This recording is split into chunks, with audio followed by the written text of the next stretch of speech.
Lori here. I'm here today to do a book review of the Owl Crate book from the month of September. Yes, it was September, and that month's theme was darkness, and the book that we had was Three Dark Crowns by Kendare Blake. And I just want to read the back quote for it. It says, "The dark queens are born in a glen, sweet little triplets will never be friends. Three dark sisters, all fair to be seen, two to devour, the one to be queen."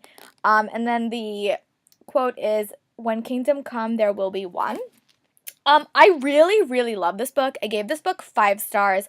I went into this book a little bit hesitant because the reviews have been very mixed about this novel, but I overall really liked it. So the book follows 3 triplets. Maribel, who is a fire elementalist, a fierce elementalist who she can control elements of nature. Then there's Catherine, who's a poisoner who can create and supposed to be able to ingest poisons.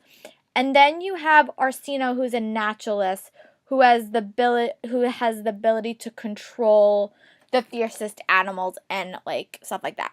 Now, the problem with all these triplets is their powers are not as strong as you would predict. So they're all kind of in these little locations and in these kind of cities, but their powers aren't what was expected. So in this world, there's 3 triplets that are born, and at the end, only one can rule, so they have to kill their sisters. And they don't live together. They live in 3 different countries. So, and they live separately. I really liked the story because it was very female heavy, and I loved all the characters that we met. I loved Marabella, I loved Catherine, and I love Orsino. And I thought that it was very interesting how female dominated the story was. There was boys thrown in and out, and there was a little bit of boyfriend drama, but the book at the heart of it was really focused on the female relationships and the female companionships that were built between the sisters and their friends. Now, the competitive nature between the sisters was very apparent in this book, and they really don't even have a relationship, to be honest with you, because they don't remember having it, but they did live together. So I think that is very interesting, but the dynamics between the sisters was something that I really liked. The minute I met all the characters, this book is told from 3 different perspectives. You get 3 different perspectives from all the twins, and then they're in their countries that they live in. So you get a slice of their life throughout this whole story, and this is going up to the day where they showcase their powers. This is basically the timeline of this book. And I thought it was very interesting because, in past cycles of this, the queens, there's always been a dominant queen that's been the poisoner. And in this cycle, that's not the case. But it takes you to a while to realize why, and it's revealed at the end why the poisoner is not the strongest, and why some girls' powers aren't as strong as the other ones. I think the pacing of this book was really good. It was it went very fast paced, and I needed to know what happened. I think I read this in 2 to 3 days, just because it was a very fast paced read. And another thing that I really liked was the world building. The world building was, like most first books in a series, you have to be introduced to the world. I really liked the world building because I felt like you were tossed into this world, and then slowly but surely you learned about the world.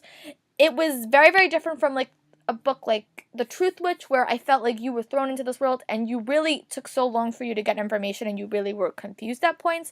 This book, I didn't feel any confusion. I felt like you were exposed to the information at the right time, and I felt it just felt very natural to me being exposed to the information. So I really liked the way that the world building was done. I love the various settings that we had.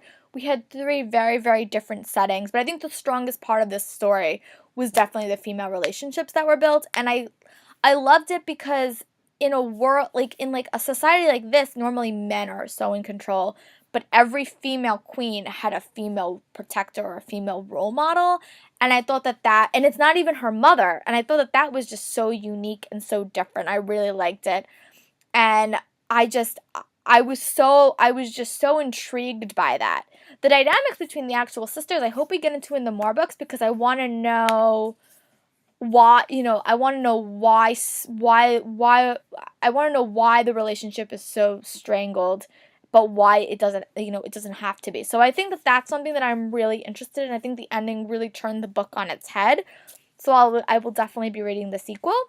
But overall, it really surprised me. If you enjoy fast-paced mysteries with twins. I love everything with twins or triplets, as the case may be. I really, really liked it. I thought that it was a very solid story. I thought that it had a little bit of feminism thrown in, and I really liked all the girls. There wasn't a favorite yet. I thought that they were all very, very strong characters, and I just loved the plot and the characters and the world that was being built. So those are my thoughts on